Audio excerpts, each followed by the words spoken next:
Картайуу бул оору эмес. 70 жашта дагы өзүн 40 жаштагыдай алып жүргөн адамдар толтура. Демек баары өзүбүздүн ички абалыбыздан көз каранды. Ден соолуктун абалы боюнча 3 деңгээлге бөлсөк болот адамдарды. Биринчиси албетте соо адамдар, экинчиси 1-2 өнөкөт оорулары барлар, үчүнчүсү оорудан улам өтө кыйналып калгандар. Сиз кайсы деңгээлде турганыңызга карабай, ден соолугуңузду ошол абалда сактап, болбосо дагы да жакшыртуу мүмкүнчүлүгүнө ээсиз. Бул үчүн биринчи кезекте эмне кылуу керек?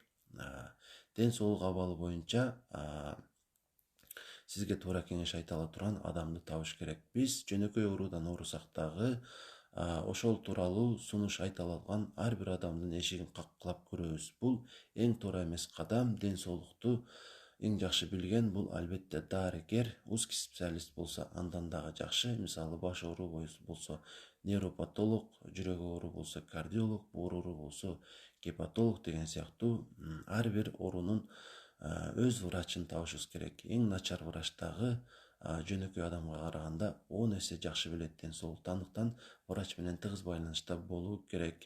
Биздин ар кандай тааныштарыбыз бар. Мисалы мансабы жогору, байлыгы көп, дагы кандайдыр бир артыкчылыктарга ээ болгон тааныштарыбыз бар. Бирок алардын бизге эч качан көлөкөсү тийбейт. Анткени ар биринин өзүнүн үй бүлөсү, өзүнүн түйшүгү бар. Тааныш издегенде бизге кандай пайдасы тийиши мүмкүн, ошого дагы көңүл бурушубуз керек. Мисалы, врачтардан жакшы тааныш күткөн жакшы деп ойлойм. Себеби ал сизге ден соолугуңуздун абалы тууралуу жакшыраак кеңеш айта алышы мүмкүн. Жана аны менен дос болуп алышыңызды дагы мен сунуштайм.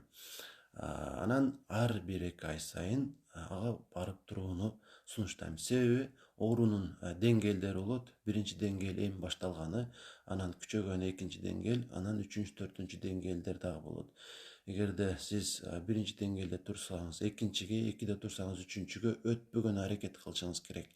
Аны болсо өз алдыңызча жасай албайсыз. Врачтын сунушу менен гана кандайдыр бир аракеттерге барып, бул нерсеге жетише аласыз. Биринчи жолу барганда бардык айткандарын аткарасыз. Анын айткандарын список кылып түзүп алыш керек болот дагы. 1 ай аралыгында баарын айткандай кылып аткарып туруш керек. Анан кайра барыш керек. Бирок экинчи жолу баргандан мурда сизде сөзсүз түрдө суроо калыптаныш керек. 3-4 болсо дагы. Эмнеге? Себеби сиз ошол өзүңүздүн ооруңуз тууралуу бир аз болсо дагы билим алганы аракет кылышыңыз керек. Жана ошол ооруну жеңүүдө сизде план действия болуш керек. И ошол план действияны түзүп атканда сөзсүз түрдө билимиңиз жетишсиздик кылат.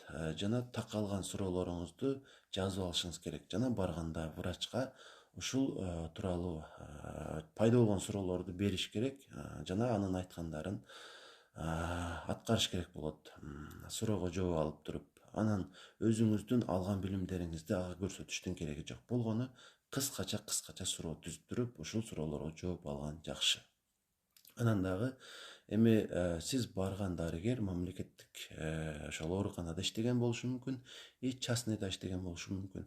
Частныйда болсо эми албетте өзүнүн акысы бар, аны төлөп коюп анан көрүнө бересиз. Ал эми мамлекеттикте иштеген болсо, бул жерде негизи акы төлөнбөйт, бирок ар жолу ага барганыңыз үчүн, мисалы 2 айда бардыңыз дейли, эч кур дегенде 3 айда бир барып турдуңуз дейли.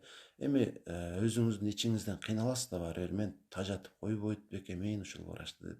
Анан мунун эми айткым келгени, бир аздан ошол врачты сыйлап турушуңуз керек. Биринчи кезекте жакшы сөзүңүз менен, жакшы мамилеңиз менен, и анан дагы бир аз болсо дагы акчалай ошол акысын берип турууну дагы сунуштайм. Себеби ал көп жылдар бою окуду, и ата энесинин акчасын кетирди, и врач болуу үчүн көп нерсе кылды. Эмне үчүн? Сиздердин ден соолугуңуздарды жакшылаймын деп, элге кызмат кыламын деп. Мамлекеттик иште билесиздер, айлык өтө көп эмес. Анан дагы врач негизи элдин ден соолугун жакшыртуу үчүн дайыма билим алууга аракет кылыш керек. Билим алууга аракет кылыш үчүн акча тууралуу ойлонбошу керек. Акча тууралуу ойлонбошу үчүн биз аларды бир аздан колдоп турушубуз керек. Ушул нерсени дагы эске алып койсоңуздар сонун болот.